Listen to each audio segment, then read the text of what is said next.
Greetings, my name is Gonzales here at the residence of Pila, Laguna, and I'm here conducting an interview about the recent prices of basic goods. So here I'm with...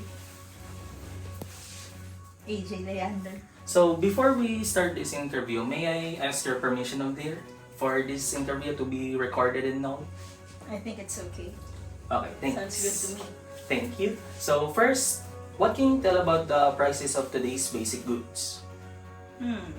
I can say that the prices are recently increasing, and if I were to describe it, I can consider this as anti-poor.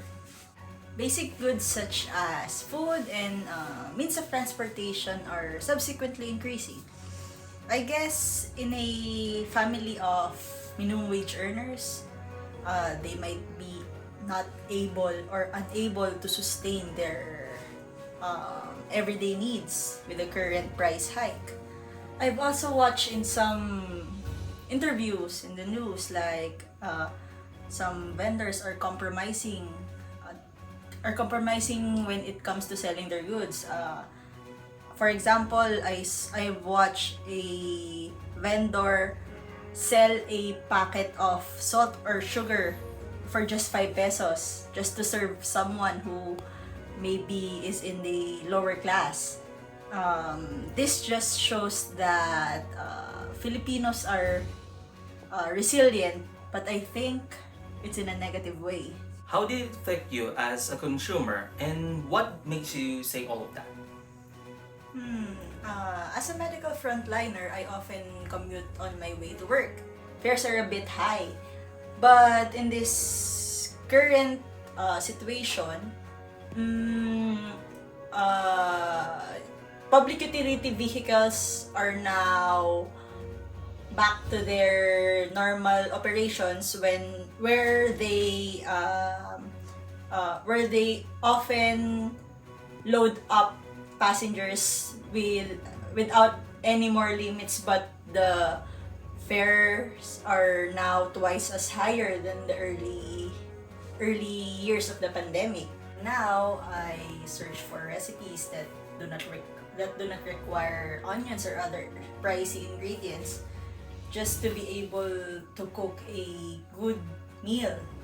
Well, working in a hospital exhausts me so much, so might as well have a good meal in return. Do you think this issue will be resolved or made concern by the government itself? If so, why?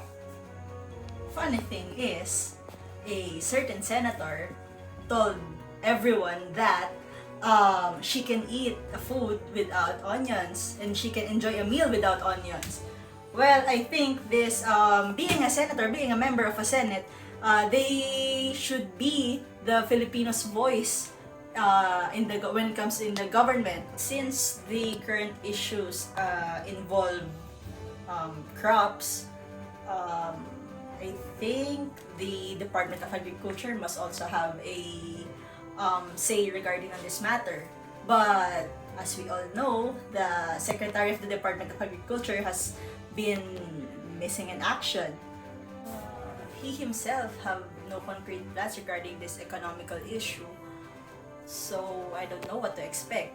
I can just say that even if we set our expectations so low, the government cannot even reach it. They cannot even promote local distributions to help our farmers. Instead, they resort to importation, which we all know is much more expensive. So, to answer your question, I don't know if they can even, if this is still even their concern. Because if it is, they should have been working with it, but now we cannot see any solutions. They just use patch-up solutions and not for long term. With all that said, some may agree and some may not. With current prices continuing to rise, the government must have a concrete solution aside from the continuous importation of goods that can be produced here in this country. With concerning citizens continuing to complain, it's hard to tell whether their words would be left unnoticed or heard by the DA itself. Will the country be able to survive this massive price hike? If so, why did it take long to be noticed? This is Christian Dale Gonzales concluding this report.